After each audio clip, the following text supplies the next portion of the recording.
I think everything's relative, which almost means that nothing's real, because what's the ideal environment for me may not be the ideal environment for you. So everything comes back to us. How did you first become interested in Feng Shui? 30 years ago, or a little bit longer, our younger son was really ill. He had all the tests done by the doctors and specialists. Nobody could actually find anything wrong with him. A Chinese compass, which is called a lopan.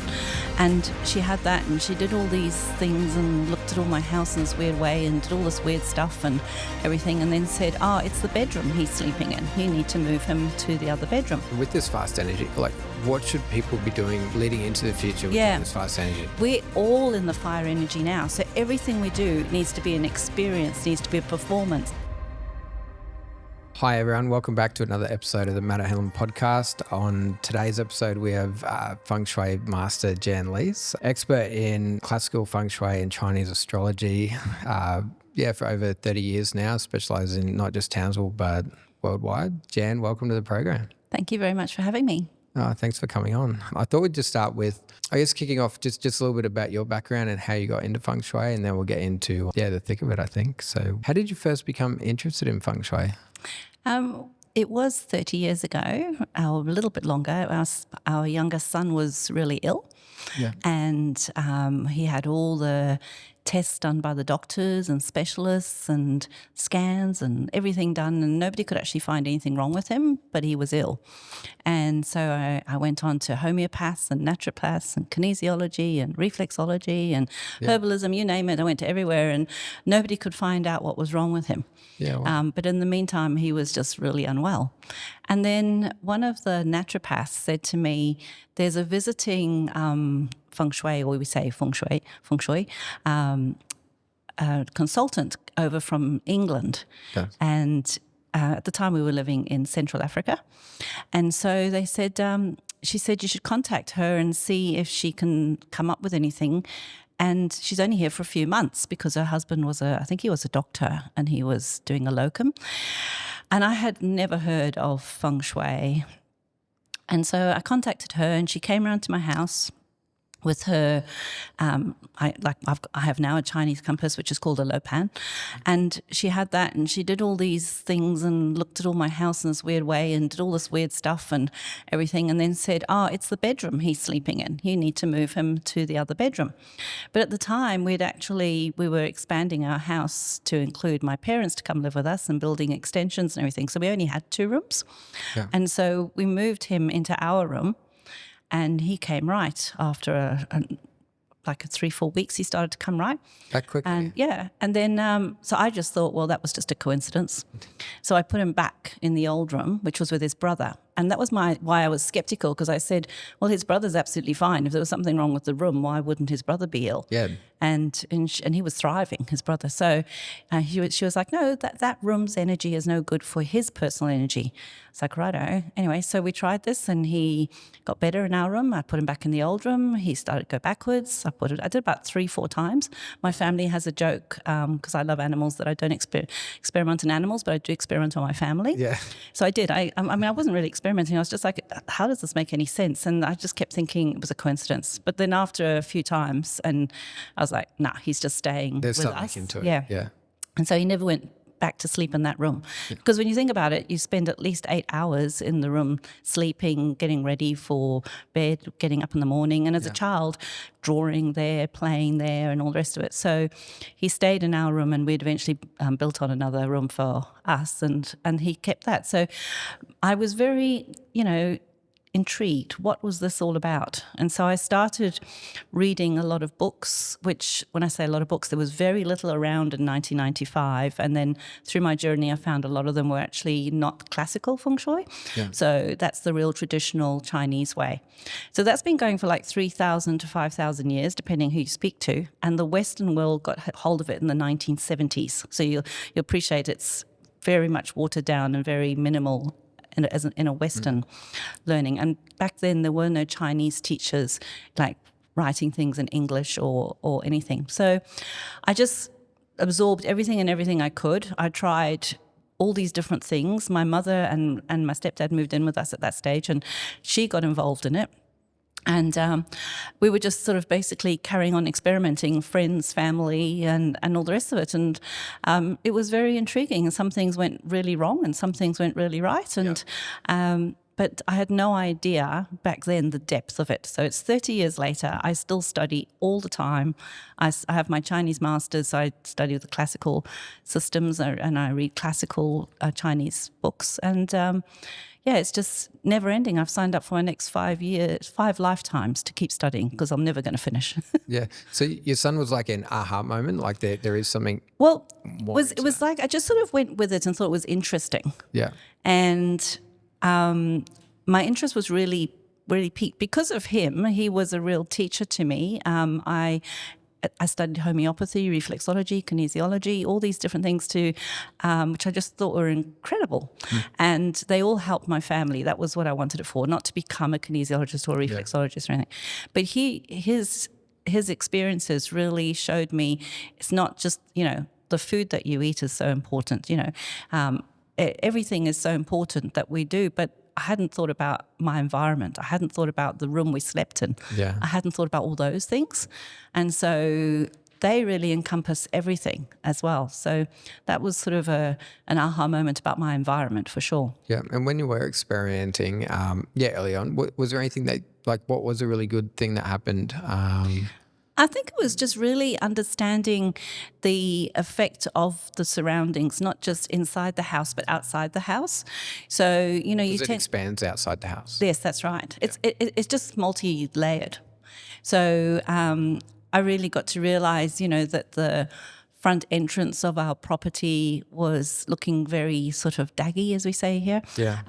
And so when you drive up, you sort of like felt like, I need to get on and fix that, I need to go and weed those gardens, and it just makes straight away brings you down. Yeah. And then walk in the door and there's stuff there by the door that hasn't been put away for 2 weeks and you're like, I need to get on with that. You know what I mean?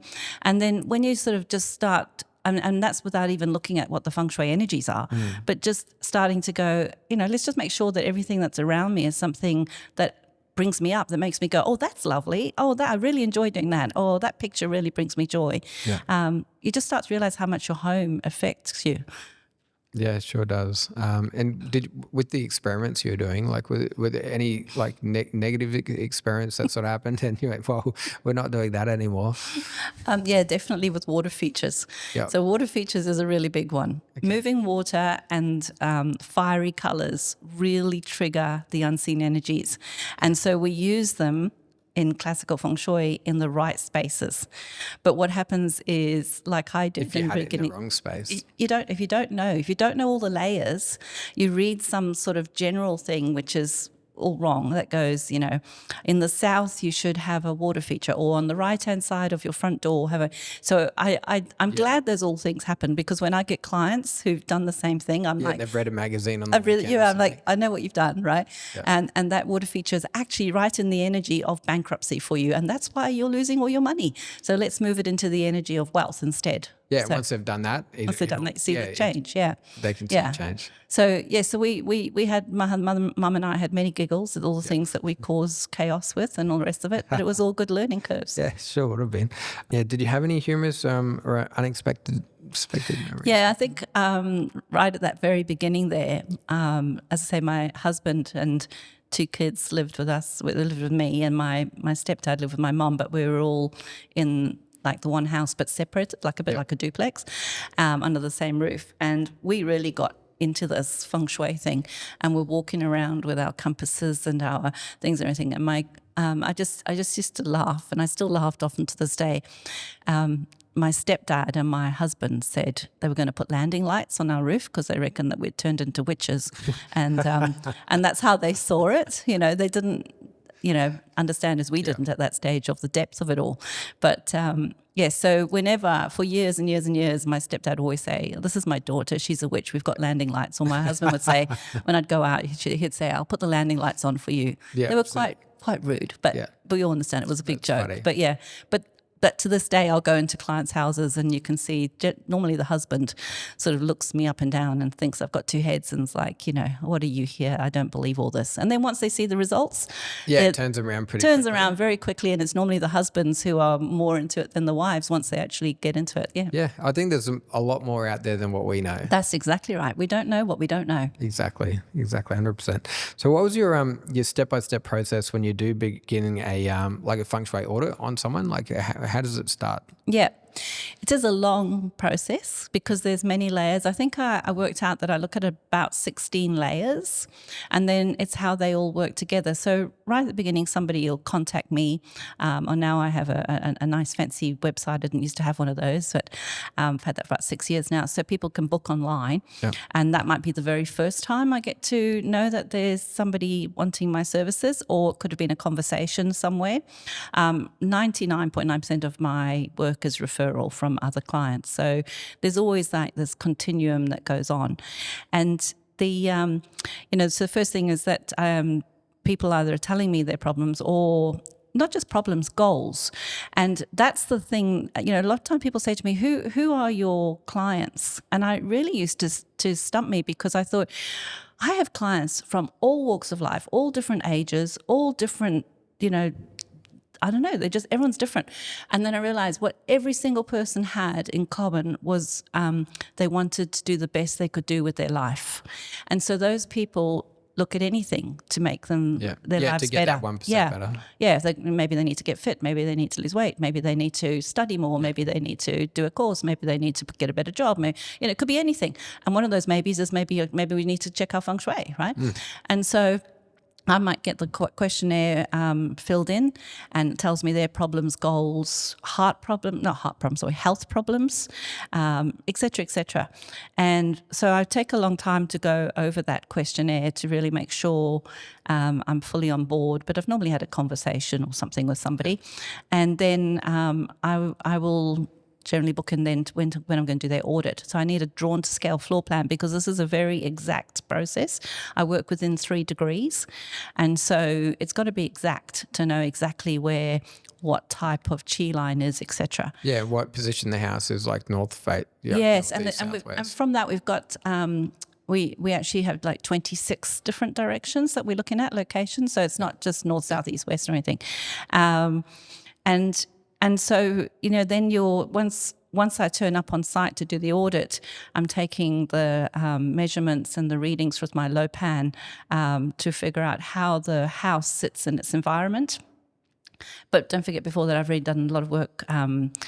So I'll go on Google Earth and I'll look at the surroundings. I'm looking at the mountains. I'm looking at the water. I'm looking at the main roads, because the mountains and the same in the inner city area here, or any city, the big buildings, the tall ones, the fat ones, the square ones, the energy. They affect it, because if you think wind, when it blows, it stops at a building, it stops at a mountain. And that's what Feng Shui means. It means wind and water. So it's as the chi blows in the wind, it stops at the water.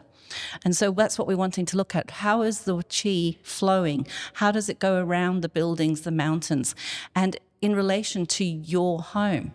So it can be, or business, it can be it's different for every single space. That's why you can't have a book that says put a water feature in the north, because you can't do that. Every single space is completely different.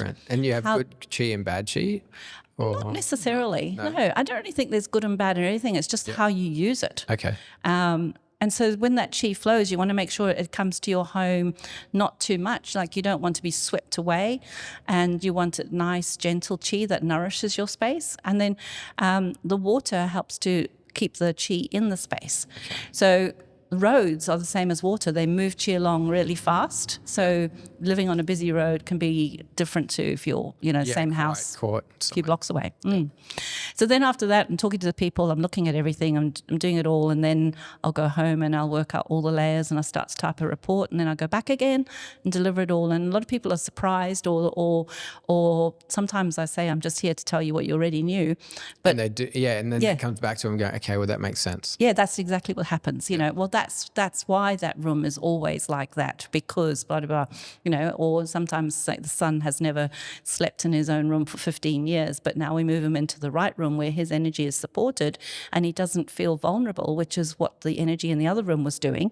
And now he sleeps in his own room and he's, he can prosper happily. It's funny you say that because in my world, like in real estate, we go in and out of homes all the time, and some of the homes you go into and you want to hang about in, you could be there all day. Yes. Yeah, and other ones you just want to shut the door and walk back out of. You don't want to be in that space at all. Yes, that's right. That's right. Yeah.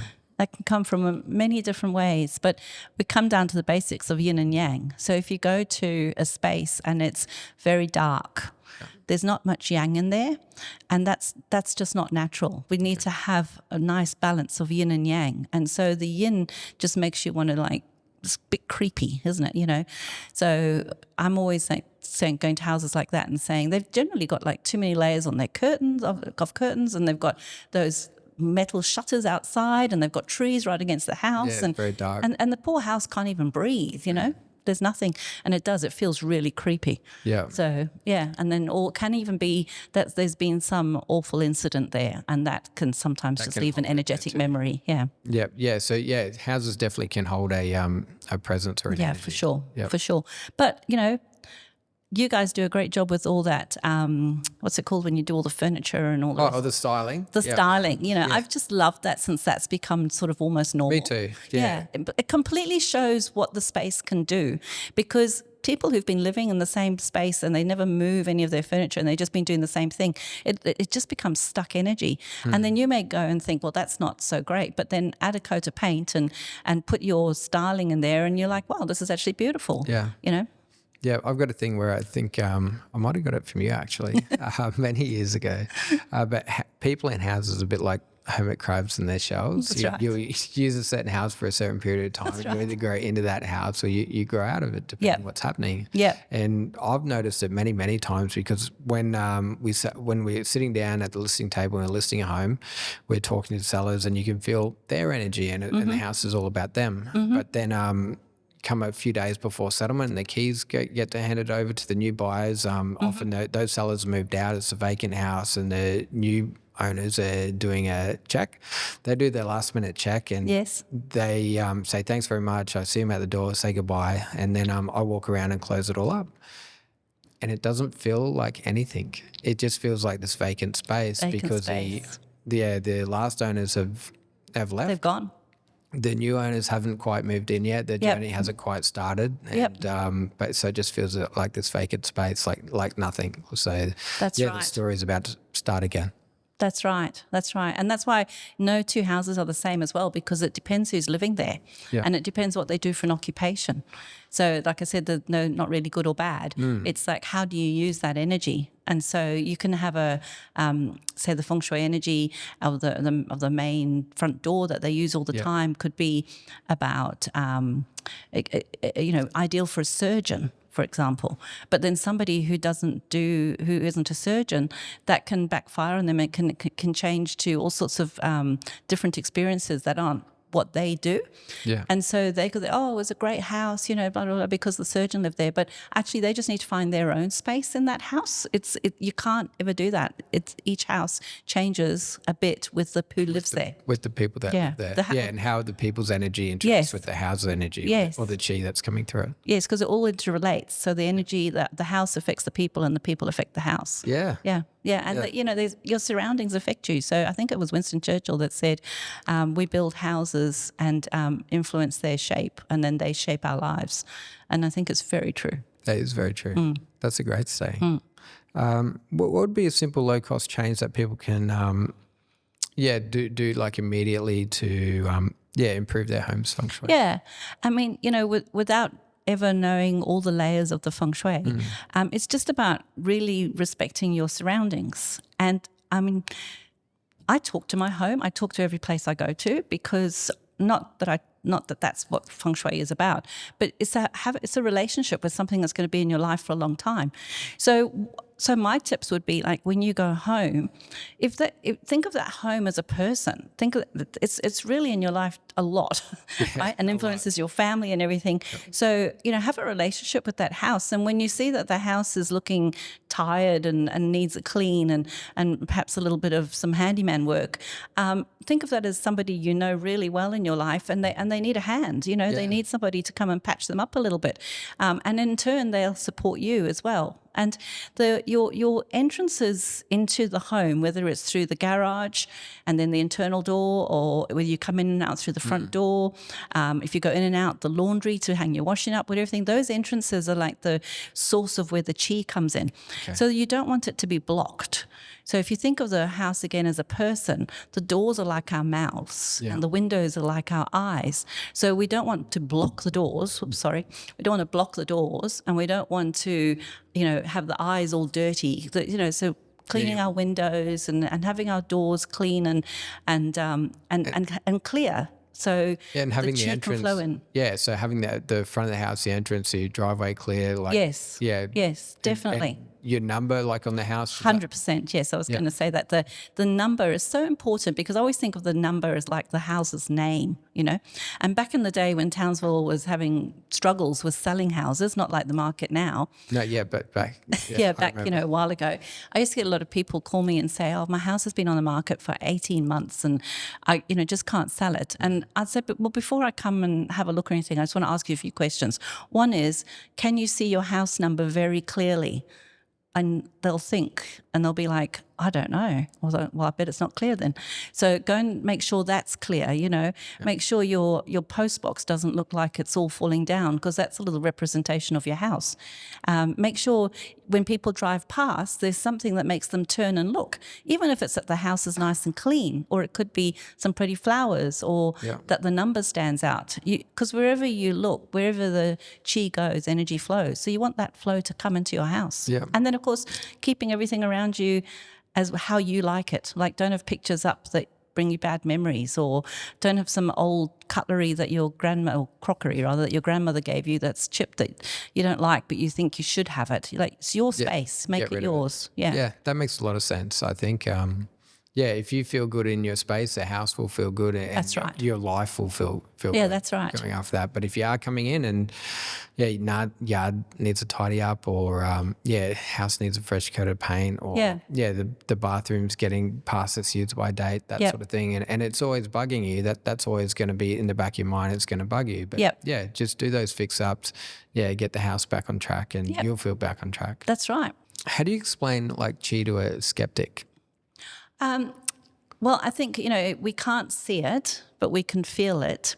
So just like we can't maybe see the wind, but we can feel it blowing on us. Yeah. Chi is really, it's not really energy, but it is energy. It's more like life force. The air that we breathe, we can't see it, but we know that we'll die without it. And we tune in like a tuning in a radio. So we tune into the vibration of the chi that's around us. Yeah.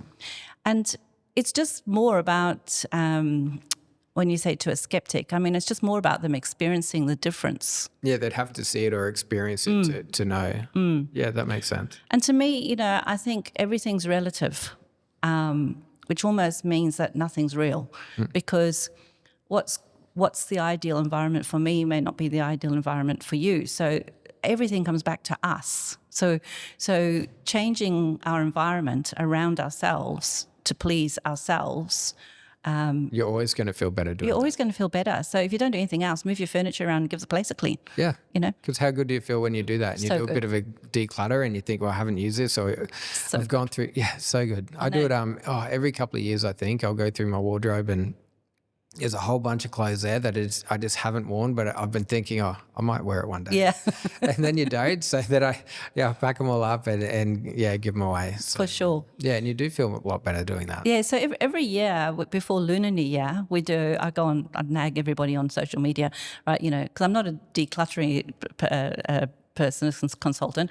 I just, for Lunar New Year, Yep. like let's declutter and then get declutter and then we spring clean our homes and then we welcome in the new energy for the year and you feel amazing. You pay all your bills before the new year starts and you got your goals all sorted. And what I think is the great thing about being a Westerner enjoying classical Feng Shui and Chinese metaphysics is that we have our Western New Year. And when I used to be, somebody working, it used to be like you're working hard. It's Christmas break, and it's now, New Year, and now you're back to work. Yeah. And it's like, and so how's the new year going? And you're like, I haven't had a second to think about it. And how are your goals? What goals? And you get to the 10th of January, and you're like, well, I've already failed. But when you celebrate Lunar New Year, you can do all the stuff you do Western, but then after New Year, prepare for the Lunar New Year, which is any time between like the 16th of January to the it's a longer like the period 20th of January to like the 4th of February. Yeah, somewhere around there, 14th of February. It changes every year, but you've got that time. You get back to work, but like in your spare time, declutter, pay your bills, get rid of the clothes you don't wear, think about what's the new year about, and you've got the best of all worlds. Yeah, and you'd feel a lot lighter doing that, and you feel like So when all your bills are paid, the house is clean, you feel like you're on top of things. Yep, that's right. Gives you an opportunity to perhaps sort of look at your phone plan, your mortgage rate, and all those sorts of things, and just get yourself, sorted, because the year goes off and next thing you know, it's the next year. Yeah, well, look at us now. We're already in July. It's going into August now. and I don't know where this year's gone. But honestly, it'll be like that for a while, for decades, because a couple of years ago we went into a whole new time, universal time, and it's very fast. It's very fast. 20 to 40 years. Oh, you have to tell me about that then. Yeah, because everyone says, I don't know where this year's gone. I'm like, yeah, it's just going to keep doing that. Yep. So how does Feng Shui tie in with like Chinese astrology as well? Because I know there's a big connection between all connected, the two. Yeah. So one way to sort of explain is that we believe in heaven, earth, and man luck, in the fact that your heaven luck is your astrology and other things, and your man luck is your Feng Shui. Yeah. And the earth luck is your Feng Shui. Your man luck is what you do for yourself. They are all approximately 1/3 each of your life.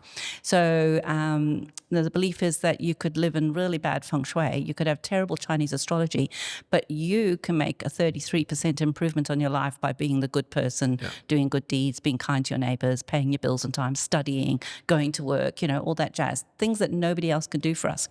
But then when we look at how the Chinese astrology in your heaven luck, and that's also your parents, your environment, if you're brought up in a war or peace or whatever, your astrology is like you have your life chart, like Western astrology, although I don't understand Western astrology. I only do Chinese astrology. And then you go through different phases. So it's like timing, timeliness. Like you could be starting a new time luck cycle this year and things will change. How does it change? Well, it depends on your astrology. But then when that matches what's going on in your house, everything happens. So the year that I decided to apply to become a Feng Shui master, I'd been told for a while that I could become one, but I was waiting for the timeliness. So I had when the energy, and energy is not the right word, the qi in our home was at its most vibrant, related to my personal energy, and for the home's energy and the universal energy, matching with my astrology. And then I knew, so with my man luck, I'll now apply, do all the work, do all the tests that you need to do and all the rest of it. But then my astrology and my Feng Shui support me with my man luck. Yeah, wow. So then you've got the whole kit and caboodle happening for you. And it's just like I always say, it's like, just choosing the right time and place for anything. You guys, location, right? Same thing in Feng Shui, right? And the timeliness of when you sell. And, I hear you say things like, January, if I got it right, January is a good time in the market in Townsville, and this time of year when it's beautiful, people come up from the south, and it's exactly the same thing, really. So, and we put the Chinese astrology inside the houses as well, so that we make sure that people are supported in their homes like that. Wow. I could go on forever, so I'll just be quiet. No. I love listening. I could just listen to that forever. Yeah. And I think everyone else could too. So with you, like location. So I always say, like, you can go sailing any day, right? Any day.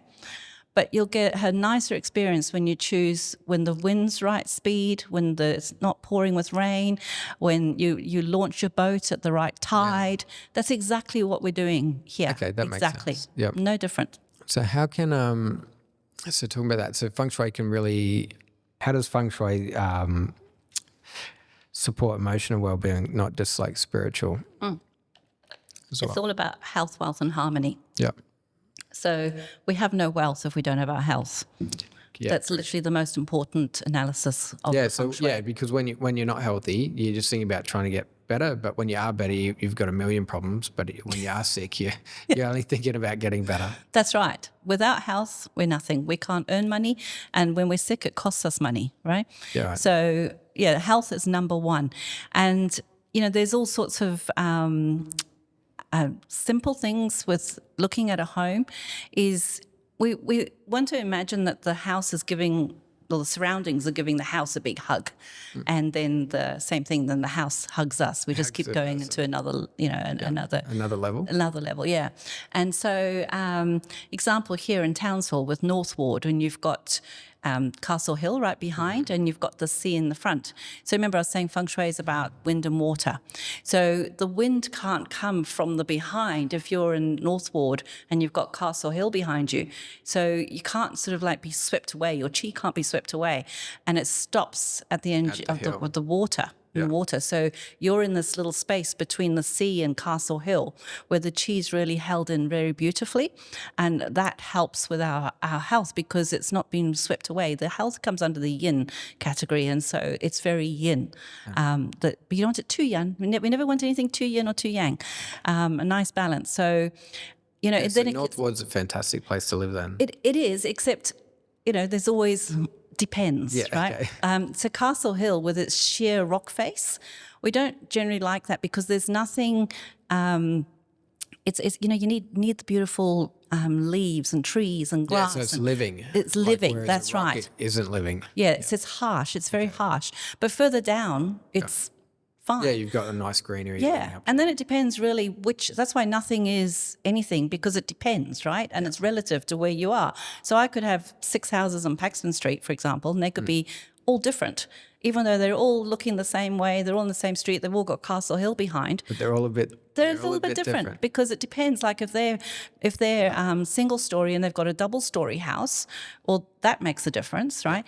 If they can only see the harsh rock and they can't see the trees and that makes a difference. If they only see the trees and everything and they can't see the rock because there's another tree in the way, that makes a difference. Yep. So, so you imagine like if you're just out on a field and you're wanting, or big open space of land, and you want to build a house, you don't want your house to be blown away all the time. So it's common sense. You want to have something behind you to support you. Yep. Yeah, and you want to be open to what's in front. Yeah. Yeah. Kind of like where an army would build a city or a base or things like that. So you support it from behind. You can see it's coming from the front. That's right. It's just good old army tactics. And you know what's really interesting is that Mount Stewart. So for us, we analyze every single hill and mountain. So it's not just there's a hill or mountain. It's like what type of hill and mountain. And the Mount Stewart is actually the mountain that is related to armies. Oh, really? So, we do a lot of this just naturally. So somebody came along at some stage and thought, this looks like a good space for an army, and it absolutely perfectly is. Perfect. Yeah. Yeah, wow. Hey, with Feng Shui and like personal relationships, so how can someone use Feng Shui to attract or improve like their romantic relationship? Yeah. So again, if I did the analysis, there'll be a room that's got the romance energy in it, right? But also it can be the timeliness of their own astrology chart. So if it was a couple that are living together and maybe they've fallen away from each other, it could be the room that they're sleeping in is no good for the two of them together, or could be really well supporting the one person and not the other, a bit like my son. And so in that case, in dire circumstances, we can find a room that's better for both people. But it can be things just doing elemental changes like colors of the bed cover and all the rest of it to try and just Balance it bring out. the energy into a balance so both are supported, or one's not super strong and the other one weak, sort of thing. But also it could just be like, sometimes I say to people, you just need to go hang out in your dining room more, because that's where all the love energy is. Yeah. So it just depends. Yeah. So what sort of common mistakes would people make, like with that, with their house? In general, Yeah. yeah, it's that whole reading magazines and books, and then thinking anything really. If it says in the north do this, in the south do this, in the far right corner do that, understand that each space is different. So you can't have it so general. Okay. Yeah. What about like work relationships as well? Can Feng Shui help ease tension, or help with a promotion at work or anything like that as well? Definitely. So the promotion at work, I think, would be more about the Chinese astrology, because there'd be a timeliness to know when to apply for the promotion as well. And so same thing, I get this all the time. I'll go to businesses where normally it's somebody like the CEO or something calls me in and says, look, I know this sounds weird, but every single receptionist we get is so bossy and bosses us all around, like me as well. And we all sit cowering in our offices, and we all generally think she's the boss. And we're scared to hire again. And you know what? She'll be sat, or he'll be sat, in the energy that's all about being the boss and authority. And the rest of them are all sat in this energy that's nothing what they do. So there could be somebody who doesn't do sales in the sales, and somebody who does the accounts is now in sales, and it all doesn't work. So I just move everybody into the right energies, and then everyone's supported with what they do. Yeah, well, and then that whole team would start firing. Yeah. Yeah, doing exactly what they need to be. Yeah. Again, just so you've got your physical surroundings that support you, and then you've got your unseen energy, how it supports you. Yeah, wow. And there is, I think often people get a feeling, or they get that sixth sense or things like that, if something isn't right, or if they so but and there is something there, but they just don't have a name for it. And sometimes they can just trial things like just turn your chair slightly to the left or slightly to the right, so you're not looking in the exact same direction, because it can just be the direction you're facing. That can be a problem. Yeah. Okay. So you can experiment. Be like me, just have fun experimenting. Just try a few different things, have a crack, try some things. That's right. And see what they get. So getting back to like talking about real estate then, have you worked with a few real estate agents, or sellers, like a seller that would get you in, to improve the energy of the house, like prior to sale? Yes. So like I say, that really was before the good market that we've been in recently. I don't have any calls now for that. But yeah, it was when people had their houses were just staying stuck on the market. And like I said, most of it is because they can't be seen. And when there's a competition, when it was the buyer's market, then say there's 6 houses in the within a very short space of each other, and people drive to go and have a little drive-by. If you haven't got the number displayed clearly, and if the outside looks daggy, they're just going to move on to the next one. It's just like anything in life. It's about, you've got to sell yourself, you've got to sell your house. You can't just expect it to happen. No, use your man luck. Yeah, you've got to do that 33% to make it happen. That's it. It can just be something very, very simple. And I'll never forget one house that had been on the market for absolutely ages. And like I said, she just had endless layers of blinds outside, blinds inside, potted plants, like 3 or 4 curtains. It was blinds and some shears, and it was blocking itself. Yeah, the poor house was just shut down, completely shut down. You imagine if you're like locked in a room and there's no windows and you never see any air or I've people. been to a house like that before. Yes. Where you have those the aluminium shutters on the outside. You go up to the front and it's like a bar, like a grill. It almost looks like a jail. Yes. Yeah, so just got to rip everything off. Rip everything off. And most of the windows, they had the most beautiful garden at the back that nobody would even know. You didn't even need probably anything. Like casement windows that are really pretty, hidden behind all that. Yes. I mean, we've got to show off what we've got, haven't we? Whether we're a person or a house. We've got to do the best we can do. So it's really, like you say, the street appeal is important and all that jazz. It's the same thing, really. Yeah, so if you got it, flaunt it. That's it. Yeah. How, like, not just sellers but buyers. So how can a buyer use Feng Shui to choose a home that would support them best? Like when they're walking around open houses on the weekend, or they're going to multiple homes, Yeah, so there's a few little general, so having said don't do anything general, I'm going to break my own rules and say general tips here. We like to see, I say we, I don't know who I'm, so me, myself and I think that's who I'm talking about. I've recently keep saying we, I don't know, maybe I'm going to get a business partner soon or something. But I like to see a regular shaped house for a start, because like a rectangle or a square. If it's a rectangle, you don't want it long and thin. So just think about the chi as water. So if you were to fill it up with water, you want it to be able to get into all the different areas. And each area, there's 360 degrees, and each one of those degrees means something.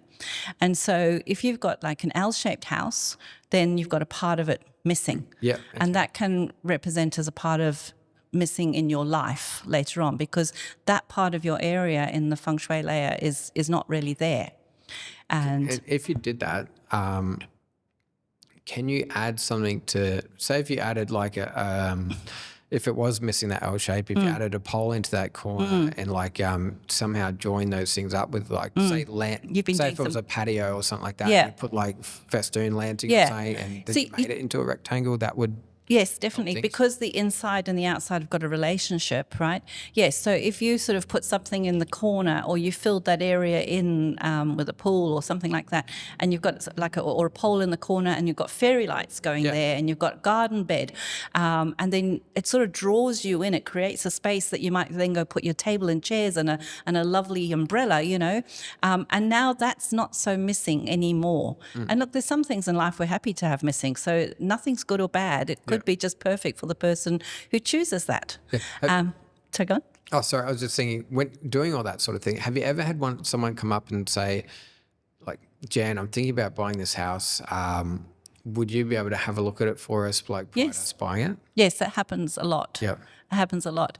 And some I can say quite a lot to begin with straight up, and some I need a bit more time. Yeah. But to do a full yes or no, I need to do everything. But there's some like definite no-nos straight away, and there's definite yeses. So things like if you're on a corner, if you're on a corner, what's happened is the chi's being taken away on the one side, and each side of the house is either yin or yang. So that can be the yin side, say, being missing. That can actually manifest that the wife leaves, or there's no yin energy supported. The wife just doesn't feel supported if it's on the yin side. So growing some nice tall trees, having bushes. So it's just like putting balance into every single thing. So if you found your beautiful home that you absolutely love, but it's an L shape and it's on the corner, I'm not saying don't buy it. I'm saying do some things to it. Do something to it. Because, you're saying that I know of a house on a corner that over the years has sold multiple times because there's been a breakup in that house. And I think, there's been definitely two, maybe three that I think that I know of. In that one particular house. And it is on a corner. On a corner, because it's either the yin or the yang is not supported. I had some ladies who moved into a house where the yin was not supported. So that just changed they actually were able to change their driveway to the other side. They had two driveways. So they were able to lock the one side that was the male, because they didn't want any males. And they said that now the females were supported. So it depends on what what you're looking for. Yeah, it depends on the house shape and all the rest of it. But so when you're looking as well for a house, I mean, look at the surroundings. How are the bushes? How are the trees? If they all look sick and broken and dead and all the rest of it, there's probably not very good chi in the actual earth there as well. Can you change that in the earth? Well, I mean, I wouldn't. I'd be going like, okay, so if that's all horrible there, but the next street is fine, and 2 doors down is fine, it probably just needs watering, right, and some love. End of story. But if the whole area is no good, I'd probably move on myself. Or be asking questions like, what's happened is here, like why is it so dead, or you don't know, like maybe it was an area that the council used to look after, now they don't anymore, and they haven't put something in place to replace the care it was getting. Could be something really simple. As a house would hold the energy, does the land hold the energy as well? Definitely. Yeah, definitely.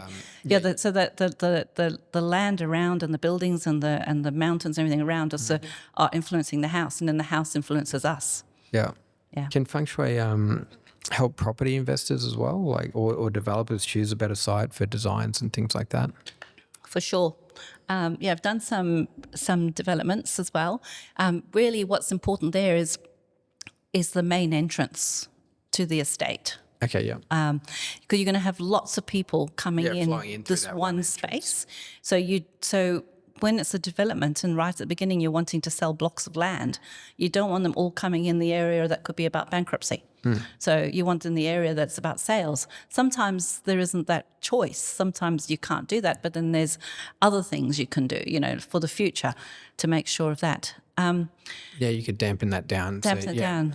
Yeah, you often see this problem with like shopping centres and that if there's a one or two main entrances, those shops. So I'm not talking like in like Castletown or something like that. But no, we could talk about that. Yes, that's all there. But what I'm thinking about is like shops that are on the outside. So I'm like Hyde Park or something like that. Just get like the roads there. You get a strip of shops you can pull in. Yes. Yep. Do you know the shopping centre that doesn't work up in Douglas? Yes.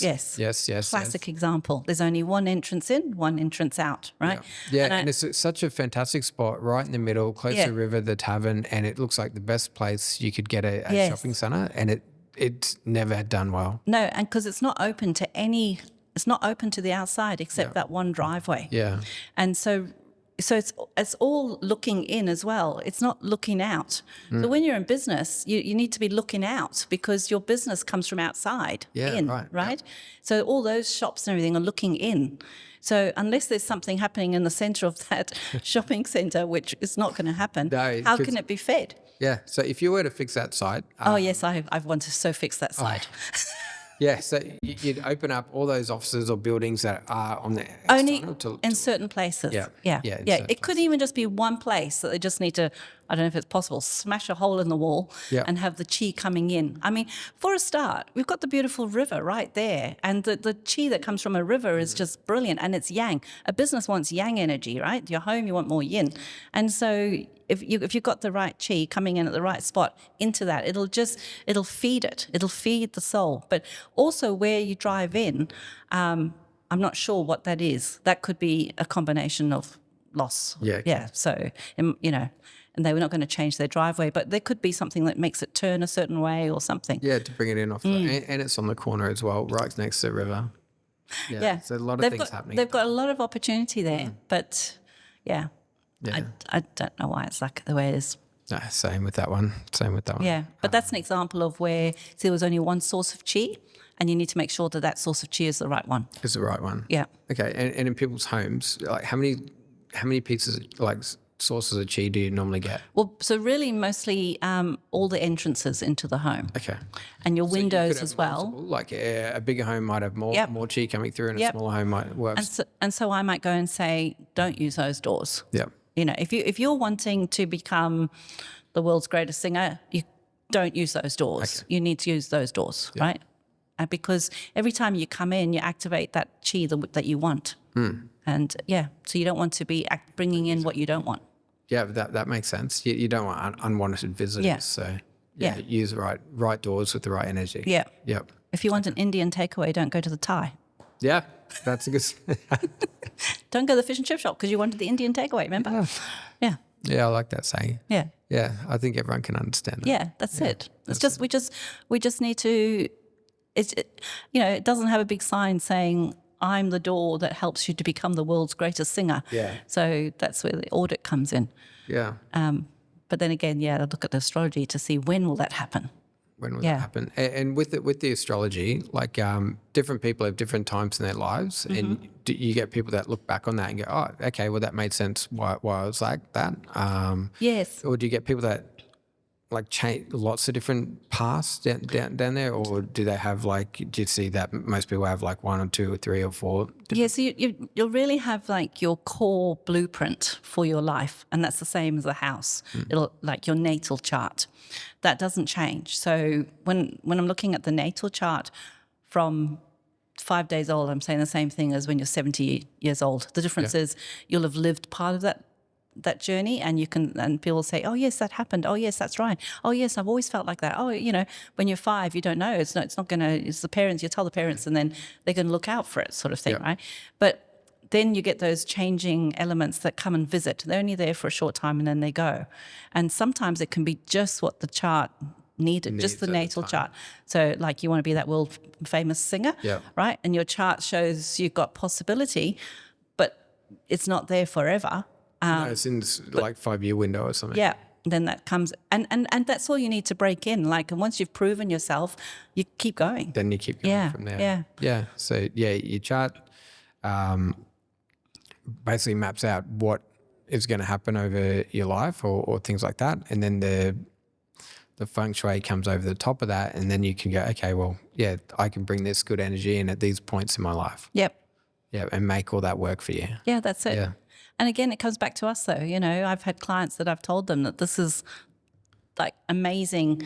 They've got this year and this month and this day, and this is the time to go and do that thing that they want. And then that day they decided not to do it, you know. Yeah, that's their man luck. That's it, yeah. And that's okay. It's their life. It's whatever they want. Yeah. Yeah, and that's the other 33 that they bring in themselves. So. Yeah. Yep. The same thing. We want to go sailing when the weather's right, the tide's right. What's the easiest Feng Shui fix anyone can do today to feel better? Their front door. Make sure the front door's clean, tidy, no clutter inside and out. And if your front door is also where you come in through the garage, which is most of us come in through the garage and come in through the internal door, think of that also as a front door, but do both. Yep. Yeah. So entrance, super important. Make sure that's tidy because that's where you're going to feel good coming in. And it could even be because we all live in our back patios, also the patio doors, any door into your home.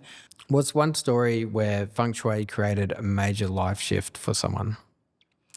Oh, there's been lots of stories. Activating the right spots that I show people. Some people have got special formulas where they get money coming to them from the past. So whenever I tell them this, they go, I haven't got any money owed to me from the past, but then they get money from the past. So one lady had about, I think it was 180,000 from the past after we activated the right spots. And she was able to pay off her mortgage and all done and lived a, very secure, happy life. Yeah, so, wow. That's when I go to bed with a big smile on my face. Huge smile. Imagine that. Yeah. Just by changing your environment. Yeah. But then, like I said, health before wealth. And, lots of stories with health where people have not known why they've had an operation every single year, and it can be something as simple as the sink is in the wrong spot or the fridge is in the wrong spot. It sounds a bit weird, but unless you know all the formulas and the layers, it's odd. Yeah, you could have something activating a bad area. Yeah. Yeah, that relates to that person. Relates to that person. Yeah. Yeah. Yeah, wow. There's so many layers to this. So many layers. And the thing is, and that's what excites me about everything, and that's why I think, nothing's impossible. And that's what drew me to it when I was a kid. It's so exciting. So many opportunities to improve your life. That's right. Chase the best life that you want. That's right. By going, okay, well, I can do everything I can, but I can make in my environment even make it better. Yep. Yeah. When I was a kid, I would never believe the word impossible. My parents would say that's impossible. And I'd be like, how is it impossible? Yeah. Everything that's possible wasn't possible before it was possible. So therefore nothing's impossible. And they used to be like, oh, just be quiet, right? Yeah, well, records are meant to be broken. That's right. Yeah. That's right. I mean, there's that whole mental thing where people don't do things because it's never been done. And then somebody does it, then everybody can do it. So, nothing's impossible. Yeah. So what advice would you give someone that's, curious about Feng Shui? I've had an inkling or an idea in the back of their head. What would you say to them about reaching out to you or someone like you? Yeah, just reach out. As I say, often I'm just there to confirm what they've already thought was happening, but they think that they're, imagining it or something. So, reach out. Yeah, reach out. Always reach out, I reckon. So, where do people go wrong with Feng Shui? Like, what are the 3 biggest mistakes people do? By doing the whole general thing. So, reading a book that says something in the north, something in the far right corner, all of that can often cause problems. But I also believe very strongly in the power of the mind. So if I go to somebody's house and they've got a large pink flamingo in their top left corner and they tell me that that's their good Feng Shui symbol, flamingo. I don't say that's not true. Because I think if you believe that, then it's going to help you. Yeah. So, I think we all need to tap into our spaces, and maybe pink flamingos make that person smile, and then just and that's seeing a that, certain sign for them. That's right. Yep. So trusting in ourselves as well, be very important in everything in life. What's one question people should ask, like you, like when they're doing an audit, that they don't ask you, but That they should ask me. yeah, that they should ask? Maybe timeliness. When do you think we should see an improvement? By when? Maybe that would be a good question. Because normally I could answer that. Yeah, because people wouldn't think to ask that. Yeah. They just think, okay, well, this is what I want to do, or these are my goals, but they might not say, when do we want to have this? Or if there's a family and they wanted to have a baby, and they say they want to have a baby by the end of the year or this month, or they want to get that promotion by the end of the year. Yeah. Yep, that's right. So, it could be a case of, well, we can do all we can, but really next year is when that you're very well supported in your home and your astrology for that. So I'd be getting everything as good as you can get it now, do everything you can do now. To get ready for that. To get ready for it. And it could happen anyway without your feng shui, and that just because you did all that work. Yeah. But you'll get that extra bit of support through your feng shui astrology next year, perhaps. Yep. And that'd be like anything, I think. Just like, and that's one of the messages I think I'm getting at. It's like preparing for a running race, or preparing for an exam, but you're preparing for life. That's like right. You've got your own luck. You're preparing everything you possibly can, and then you're getting an extra layer on top of it that's going to work for you. Yep, just doing the best you can every day. The best you can every day. Yeah, because I always think the only person that knows if we've done the best we can is ourselves, isn't it? Like, Yeah, when you go to bed at night, if you've had a big day, you've done everything, you've achieved those 5 or 6 things you wanted to achieve for the day. Yes. You've done those big ones.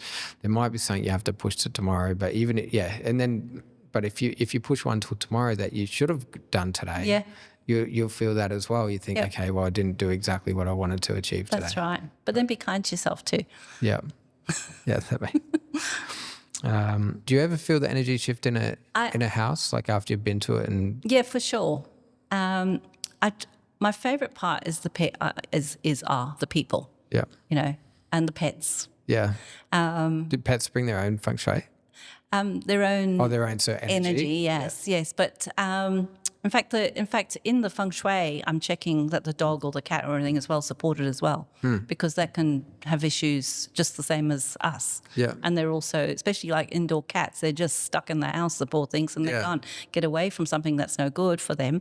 So yes, everything. And I feel I can't even explain the words to say how deeply honoured I feel to be invited into people's homes. I just think it's the most sacred thing, I feel so special, not special, that's not the wrong word, just honoured, and I love people not to do anything, I don't want them to tidy up. I don't want them to just live the way you normally live. And because then you can see what needs fixing. That's right. What's working. That's right. There's certain energies that actually attract clutter. So if you go move all the clutter, and there's certain houses that are in between charts, so you're not quite sure, is it this one or this one? You got to ask lots of questions. And then if I've already been there and I've seen that room's full of clutter, and it's always a problem with clutter, and they're just keeping it the way it is, and show me honestly how it is, then there's my answer. It's not that chart, it's this one, right? Yeah. But I think it's such a very great honour to be in people's spaces and to be trusted with the information that I get given, and to be part of their goals. And I love celebrating it with people, when my clients have achieved the goal or whatever, or we've got past a problem, or, I've had a client who was endlessly sued, and we sorted that out with their feng shui, and so, it was quite simple really. And then, so once it's done, so great to celebrate that with them, Yeah, that would feel lighter, brighter. I think you had an analogy once. It's a bit like, say if you ate takeaway, like for a couple of weeks on end, you'd feel all gluggy down in the dumps. You'd feel horrible. Yes. But if you're eating a nice light Thai beef salad or something, and you're eating light, you're feeling healthier, you're feeling lighter. That's kind of like what the house will Yeah, feel that's like? exactly right. Yeah, that's exactly right. Yeah, and I just think,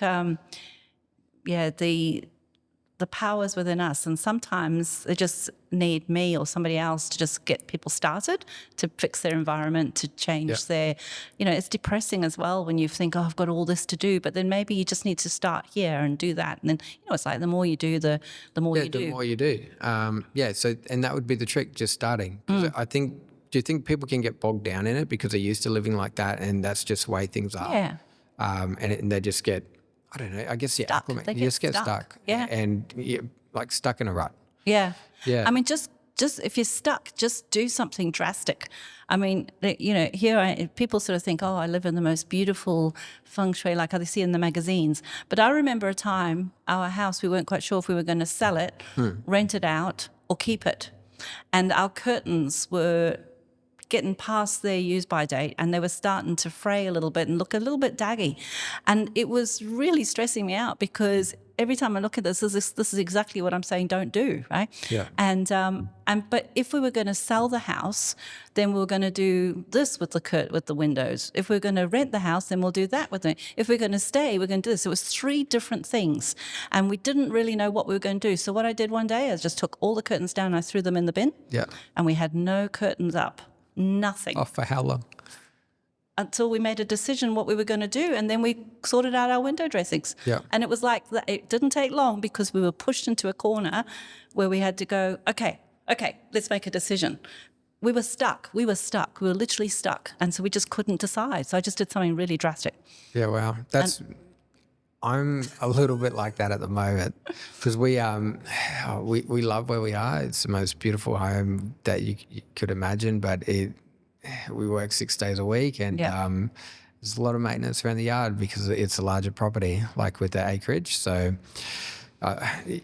exactly the same thing that like you look at it, you love it, but you think, oh, okay, well, maybe we should look at something else. Yes. Yeah. So sometimes you feel a bit stuck. Like maybe you need to hire somebody to come and do the garden and that for you. Yeah, I've started doing that. Yeah, actually. good. And then then you can just come and enjoy it. Yeah. So you can enjoy it a lot like that. Yeah. And then if you start growing vegetables, this is what one client told me. They started to grow vegetables. They were on acreage, and then they were selling them at the market, and therefore it was a business. Yeah. You see, and then that made them feel like it was right to employ a gardener. See, everything worked out. Yeah, that's good advice. Oh, Jan, thank you. So we've got some rapid fire questions for you just to finish up. No, these are the most easy ones. Okay. I think we've done the hard things. Okay. This is just sort of fun to finish off with. But do you think? Oh, before we do that, then is there anything you like? Someone listening might want to know about feng shui or like Chinese astrology that we haven't covered. Okay, I think everybody can use classical feng shui and Chinese astrology, and of course I'm going to say that, but I really do believe it. I think I especially feel very sad for young people if they feel they, had a hard time being bullied at school, or, having a hard time at home, or nothing works out. They can't get a job. It might not be their fault. It might just be the stage they're in their Chinese astrology. And guess what? You can look at it and go, oh, guess what? By this date, by this year, that's all over. So here's what you could do until then, and then be ready to grab that opportunity. And so I think when people understand their Chinese astrology, it really gives them a deeper depth to who they are. And sometimes it can, it can be in there that there's you need time alone, or you feel lonely, or something like this, and then how to use it. Feel like that. Yeah, and some people can have that in their chart forever. But once they know that's in there, it's not a bad thing. It's like, well, you know what, you need to use that energy. So like this often happens with people who are writers, or they invent something, or they produce something. They actually need time alone to do that, and then that's how they use it. Operators. So they're like not so much alone, but or they're really good at like not a team sport. I guess right. like they'd be great at like swimming or. That's right. Yeah. we're all so unique, and we've all got our qualities and the rest of it, and to know what they are. So it's like there's that little meme that shows the elephant failing school because the test was to climb the tree and the monkey wins, right? Yeah. Well, no, because we're all different, and we're all supposed to do what we're good at, or what we're naturally good at, or that we're interested in, or something. I never knew that I was going to do this, never in a million years, and I could never not do it. Yeah. And it's just finding out what I'm good at. No career advisor could ever have told me when I was a teenager that I was going to become a classical Feng Shui master. But isn't that what I do naturally? And it's what I've they wouldn't always have even done. known it. Yeah, Yeah, it wouldn't have been existed. that's right. So who's to say somebody who's not struggling, who's struggling at school now, isn't because they're going to do something that hasn't even been invented with yet. AI yet and all the rest of it? It's just the time we're all different. And when you look at Feng Shui, because it's such a classical old system, does AI come into it, new technology come into it, or things like that? Well, back in 2019, I think it was, when I did my annual talk, or 18, 19, I think it was, I told everybody, you need to get your avatar. We're all going AI. And everyone was just sat there looking at me going, no, it's not going to happen. Yeah. And now every time I go anywhere, people say, always remember that. And now every time I think about what you said. So it's about knowing what the time is about, right? So universally as well. So when you say with the AI, well, my son did an interesting test. He went on ChatGPT and he put in his date of birth. Yeah. And with me sat there and asked it to do a Chinese astrology analysis. Was it close? And it was very interesting because he's like, do you think you're going to be fired by AI? And I said, I don't think so. But like all of us, we need to use AI in some way, because otherwise we're going to get left behind. Yeah. It's got to move with the times. A friend of mine was talking about, I don't cut you off, is a lawyer. And they had a case they were working on. It took them sort of, I think it was 3 or 4 days of deep thought, how to present the case a bit to get the best outcome for the client, all that sort of thing. Looked up precedents and all that, and had a really hard time doing it. And then they plugged that case and what happened into ChatGPT, and it spat out pretty much the same outcome that same thoughts. Thoughts that he came up with within an instant. So with the Chinese astrology, it had the base. It had you can tell it's basically read books.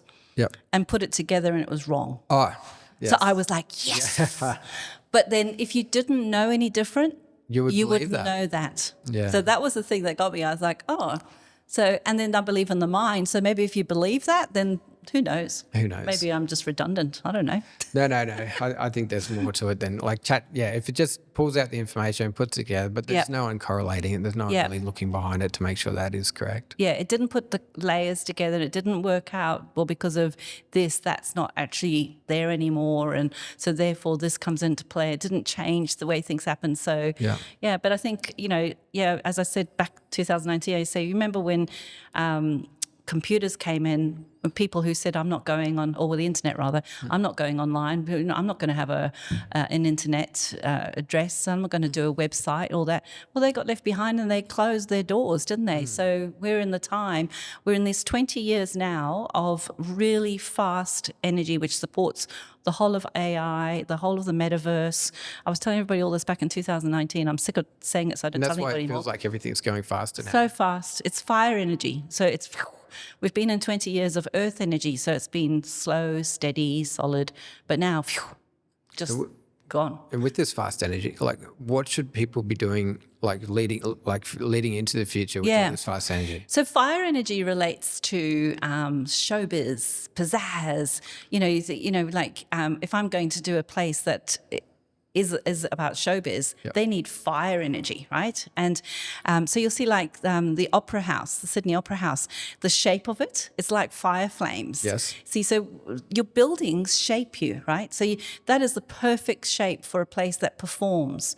But we're all in the fire energy now. So everything we do needs to be an experience, needs to be a performance. Doesn't matter if you're a lawyer or a doctor or something. Real estate agent. A real estate agent. You've got to do a bit of pizzazz. And I mean, I see you guys doing your videos of your houses and I watch it all. I watch it all like a show, because it is. It's really, I think you've got to think of it like a show. You've got to do that. Now, imagine you didn't do that 10 years ago. No, people would walk through and no one did video, no one did styling. And if you did a video, they were pretty daggy back then. It was some really boring picture of a dead plant in the corner or something like this. Yeah. And so I always be like, what? I don't know what that's got to do with the house. So anyway, but yeah, so every single thing, every single field needs to be exciting and experience a bit of pizzazz, right? Everybody's got to feel like they've been entertained. And also, it's about community. So which is a lovely part of this energy, is that we have to help each other. It's about coming together. We've got to find our community as well. So, and you can find your community in different ways. It's not just the suburb you live. It's that's right. That's right. And then it's all about, because we've gone from what's it now? I've got the web. It's gone from, is it Web 3 now? We've gone left Web 3, I can't remember. But that's the internet, where we've gone from where it used to be before the internet came along, I think it was Web 2. Yeah. Before the internet came along, everything was physical. You had your physical shops, and it was only if somebody walked past that they came into your shop. But then we moved into the internet time, where now we could relate. Yeah, but then you turned on your computer, so you weren't in the digital world. You were walking, and then you turned on your computer. But now this energy is about where it's interrelated. So that's why we've got the AR and VR is all part of the metaverse. The metaverse. It's all that our integrating. Digital world is inside our physical world. Now our physical world is part of the digital world. So we've got to join the two together. And, I'm loving the fact that when we're building places with the Feng Shui in mind, it's all been very sort of flat on paper. Yeah. But now using the, VR and all the rest of it, you can see the whole place, and we can be talking about which way the chi comes in and where the parking is. And you've got it all happening there. And then you take your glasses off and there's nothing there, right? But it was as real as can be. Yeah. Doctors practice their operations, in the metaverse. I think there was one the other day where someone did an operation remotely, and it was like across continents. It was like they were doing an operation in America and they were in London, or vice versa, something like that. Yeah, and so this new energy, like we're losing the physical. We're more about the unseen energies. We're more about this fast-paced fire thing. So that's why we see more drones now. Then we'll have fireworks. Yeah. It's very much about passion and all the rest of it. I think on the real estate side, see, fire feeds earth, which is the real estate is the earth. So it feeds the real estate world, but it's different. It's a bit different. So I think there's going to be more of people having lots of places that they live around the world that they go and stay in for a little bit of time. Yep. So a bit like we share cars, or I think we're all going to be sharing houses. Not everybody, but I think that's going to be an industry that gets supported. Yeah, okay. Like we own bits of houses, like a share market. Oh, okay, yep. Like the share market, but in the houses. Yeah, like a timeshare. Yeah. Or I've seen people do it with boats and things like that. Yeah, but more like for quicker little moments. So I think that's where we're going. Yeah. Okay, all right. So let's wrap things up. A couple of quick fire questions, just off the top of your head. Okay. Okay, if you had unlimited funds in Townsville, where would you buy, being a Feng Shui master? Ooh. I would definitely be in the North Ward area. Yep. Okay. Definitely in the North Ward area, closer to the sea, not the other side of Bundock Street, not like Belgian Gardens, West End side, down by the sea. Side. Rose Bay. Yeah, Rose Bay probably. Yeah, I like Rose Bay. Yeah, all that area there. Yeah, so that way you're away from that face of Castle Hill too, but you're sort of still between the hill and the beach. Well, because I want to... Something else is that this new 20-year period of time, the chi is travelling in the ground from the south to the north. So places that can have water in the north and have a mountain in the south are very well supported. So we should probably see Darwin really explode in this time. Wow, that's funny you say that. A lot of the buyer's agents that we've been dealing with that have sort of gone, hey, we think Townsville's going really well, but might be reaching its peak. Yeah. And now buying in Darwin. Yeah. So that's the next sort of hot spot people are talking about for Australia. For sure. I told my family about 10 years ago, we need to buy in Darwin and hold on to it for this period of time. And have I done it? No, of course not. But yeah, so anywhere, north of, in the top of Tasmania, it's got the water in the north. But when you can come down smaller and look in your own backyard, here in Townsville, the north, when you do it on the compass there, the water's in the north, and we've got Castle Hill in the south. Yeah. But same thing up in Douglas there, where you've got the Mount Stewart and all that in the south, and you've got Ross River in the north, top of Maggie Island, so Horseshoe Bay, I reckon. I haven't measured that, but sea would probably be north. So Yeah, we'd be looking at that way. yeah, so definitely that's what I would be doing, is buying there. Yeah. Okay. Have you got a house for me in that area? Oh, I think we can find one. One word on how your home should feel. Feel supportive of you, but then you support the home too. Yeah. Okay. I remember distinctly being very sad when my parents died, and they died within 6 months of each other, and I was lying on my bed feeling very sad, and I felt like I got a big hug. And to this day, I believe that was my house, because I used to, I always still do, touch the walls and say, how are you going today? Sort of thing. So I have a really good relationship. Even if I go somewhere, stay somewhere for one night, I'll say, hello, I'm Jan. I'm just here for the night. I've heard lots of stories about like farmers that would talk to their crops, things like that, and they would grow better than the next door neighbour down the road that didn't. Yeah. Imagine if somebody came to stay with you and they didn't talk to you. Yeah. It'd be horrible. It would be horrible. Yeah. So to me, everything is chi. Everything has its own energy. Everything has its own thing. Yeah. How we use it is whether we decide whether it's good or bad. It's not really. And how you treat something is how you want to be treated, basically. Yeah, that's right. Give out. I believe in karma. So give out what you want to get back, or just give out because not to get anything back. Yeah, and if you need a bit of a freshen up, the house might need a bit of a freshen up, and if you help that, it will help yourself. Yeah. For sure. Look after your surroundings. They're an outer version of you. You know, when your house doesn't feel right and isn't right, you're not right. Yeah, 100%. I've noticed that.